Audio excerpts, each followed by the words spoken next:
Roblox. You probably know it. You probably played it. Maybe you spent hundreds of hours on it.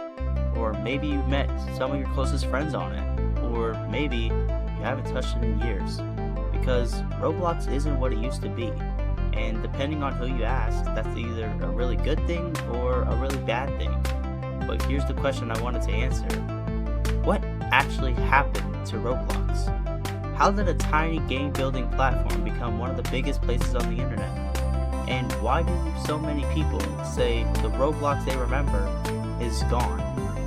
This is the rise and fall of Roblox. Before Roblox was Roblox, there was Dynablox. The idea was pretty simple. Give people the tools to build their own worlds and let other people play them. It wasn't about having the best graphics. It wasn't about having the biggest game. It was about creating something and letting other people experience it.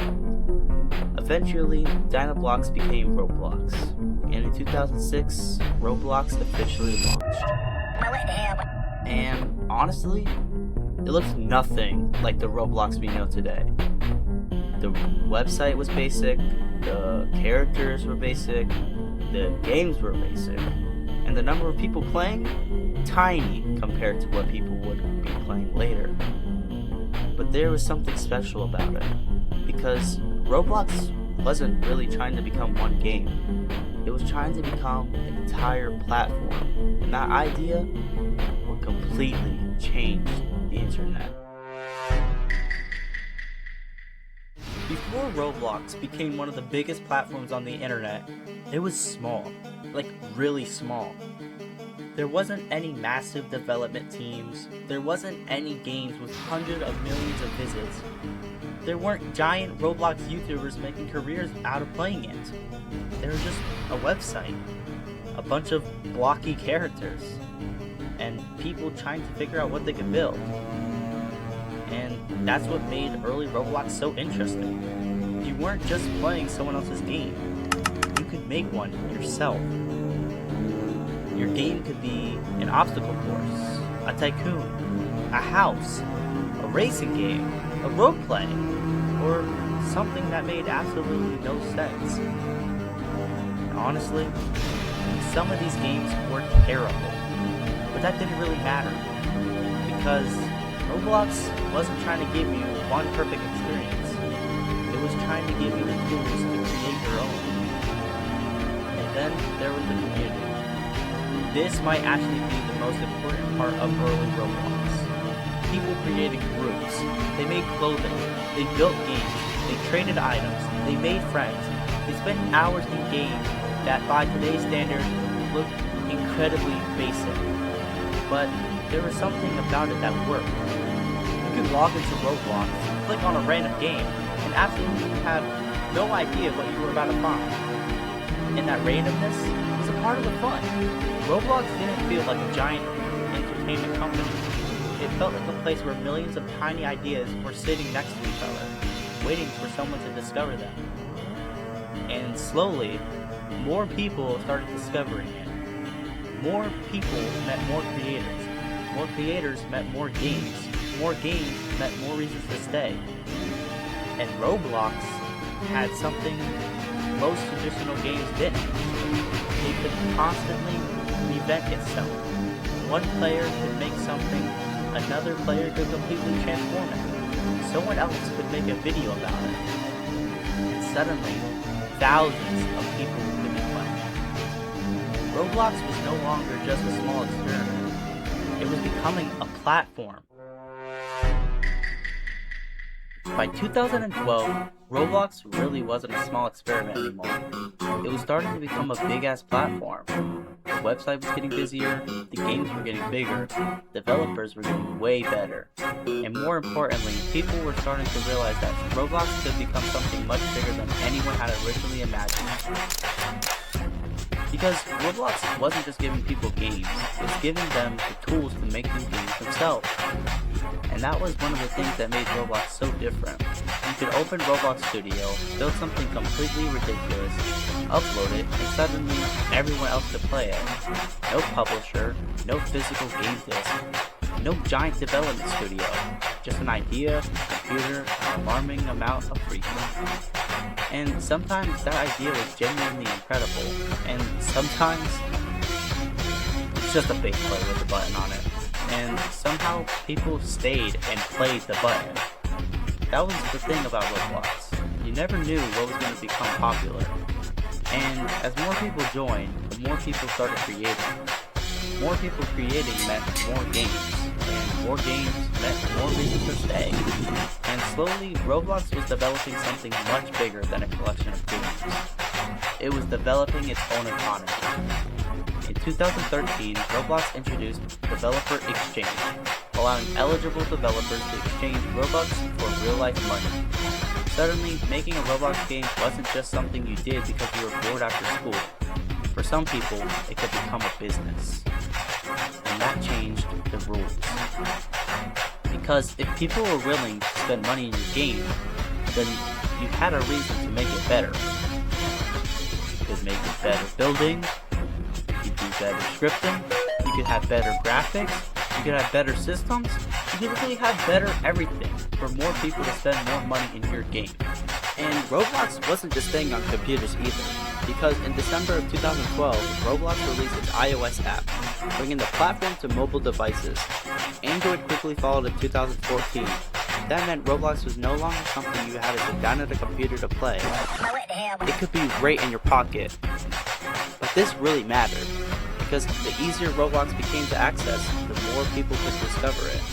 And the more people who discovered it, the more the platform grew. But growth wasn't always clean. The bigger Roblox became, the more problems came with it. In 2012, Roblox experienced a major security incident that temporarily disrupted the website. Unauthorized changes were made. Large amounts of online currency were distributed to some accounts, and transactions had to be dealt with afterwards. For a platform that was still figuring out how to handle a rapid growing community and virtual economy, it was a pretty big wake-up call. Because Roblox wasn't a collection of games anymore. It was becoming a giant online economy. And when you have an economy, people are going to figure out ways to mess with it. At the same time, Roblox itself was becoming more and more powerful. Roblox Studio was getting new tools. Developers gained better ways to build and script. Dynamic lighting was becoming available. Audio and animation systems expanded. Game development became more sophisticated. And you could actually see a difference. The earlier Roblox games looked like experiments. And by this point, developers were beginning to build actual experiences. But not every change to Roblox was welcome. In 2013, Roblox introduced changes to the way its marketplace worked, including minimum prices for certain classic clothing items. To Roblox, these changes were a part of the managing of the marketplace. To creators and players, though, it felt like another barrier between them and the economy they had built around the platform. This was one of the first examples of something that would become extremely common throughout Roblox history. Roblox would change something, the community would get angry. Roblox would explain why it made the change. People would continue arguing about it for approximately the next 900 years. Welcome to Roblox. But there's another problem. As more developers joined Roblox, there were more games competing for attention. Thousands of games, thousands of creators, millions of players, and everyone wanted to be noticed. Getting into the front page could mean an enormous increase of players, so naturally, people started looking for ways to manipulate the system. And in 2014, Roblox dealt with incidents involving artificial manipulation of game rating and visits, including activity designed to push games onto the front page using fake engagement. Because when getting onto the front page can completely change the future of your game. The front page wasn't just a list anymore, it was competition. And Roblox was becoming competitive in a way it hasn't before. But here's the important part. None of these problems stopped Roblox. If anything, they showed just how big it was becoming. There was now enough money to fight over, enough players to attract attention, enough developers to create competition. enough games to require better discovery systems, and enough creators to start building actual businesses. Roblox was growing up, and somewhere in the middle of all this, another piece fell into the place. YouTube.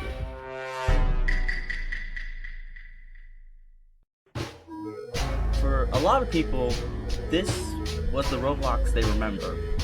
The old avatars, the old website, the classic sounds, the weird games, and of course, Tix. Tix was Roblox free currency, and if you played during this era, you probably checked your balance constantly. Because somehow, getting a few digital coins felt like getting paid. Except your paycheck bought hats for a block person. But Roblox was changing. People started recording Roblox, sharing it, and watching it. A game that nobody knew about could suddenly become huge because somebody made a video about it. And games like Meep City showed up just to show how social Roblox could become. You could hang out, customize your house, meet people, and join parties. But those parties also became controversial, with some players using them in ways that Roblox didn't want on the platform. And that highlighted a growing problem. Roblox was becoming harder to moderate, because there's millions of players, thousands of games, and there's user-created content everywhere. Roblox was becoming more than a game. It was becoming an entire online community. And then in 2016, Tix was removed. For Roblox, it was just the removal of a virtual currency. But for many players, it felt like another piece of old Roblox disappearing. And that became a pattern. Roblox would change, players would argue, some would love it, others would say, "This isn't the Roblox I remember." But whether people loved the changes or hated them, Roblox kept growing, and the golden age was coming to an end. Not because Roblox was dying, but because it was becoming something completely different. By 2016, Roblox was entering a completely different era. The platform was getting more and more polished, more profitable, and more popular. But the community was getting louder. Now that Tix was gone, and the old website was disappearing, it just felt off. And in 2017, guests were removed. For years, anyone could open Roblox and jump into a game without an account. But now, you had to sign up. For Roblox, it was a practical decision. For some longtime players, it felt like Roblox just had to lock the front door. Then came R15. Roblox introduced more detailed characters, with body parts and animations. To newer players, it was cool. To the veterans, it was weird. And while the avatars were getting more and more advanced, the problems were getting more advanced too. Scammers were targeting accounts, exploiters were breaking games, and limited time items were becoming valuable. And the entire community formed around trading virtual hats. Yes, people were seriously negotiating the price of digital hats. And some of those hats were worth hundreds or even thousands of dollars. Yes, in real life money. But the biggest problem was moderation. Roblox was becoming enormous, yet the platform still had to deal with millions of users creating their own content. Games, clothing, groups, chats, everything. And sometimes something would slip through. But Roblox eventually took action against some of these features, and it highlighted a much bigger problem. Roblox wasn't just moderating games anymore, it was moderating an entire online world. But then, there's the money. Developers can make serious income from their games, and limited trading became a massive economy. Creators were turning Roblox into careers. The platform that once felt like a weird website where people built obstacle courses was becoming a serious business. And that created an uncomfortable question. how much of the old Roblox could survive while Roblox became this big? Because by 2020, the answer was becoming pretty clear. Roblox hadn't disappeared. It had evolved into something much bigger. But somewhere along the way, the weird little platform people grew up with had become an entirely different world.